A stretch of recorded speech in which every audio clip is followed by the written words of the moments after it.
بسم الله الرحمن الرحيم والفجر وليال عشر والشفع والوتر والليل إذا يسر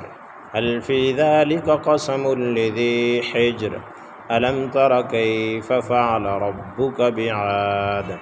إرم ذات العماد التي لم يخلق مثلها في البلاد وثمود الذين جابوا الصخر بالواد وفرعون ذي الأوتاد الذين طغوا في البلاد فأكثروا فيها الفساد فصب عليهم ربك صوت عذاب إن ربك لبالمرصاد فأما الإنسان إذا ما ابتلاه ربه فأكرمه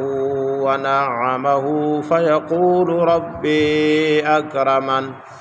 وأما إذا ما ابتلاه فقدر عليه رزقه فيقول ربي أهانن كلا بل لا تكرمون اليتيم ولا تحاضون على طعام المسكين وتأكلون التراث أكلا لما وتحبون المال حبا جما كلا إذا دكت الأرض دكا دكا وجاء ربك والملك صفا صفا وجيء يومئذ بجهنم يومئذ يتذكر الإنسان وأنى له الذكرى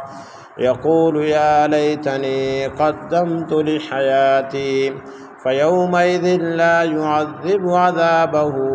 أحد ولا يوثق وثاقه أحد يا أيتها النفس المطمئنة ارجعي إلى ربك راضية مرضية فادخلي في عبادي وادخلي جنتي.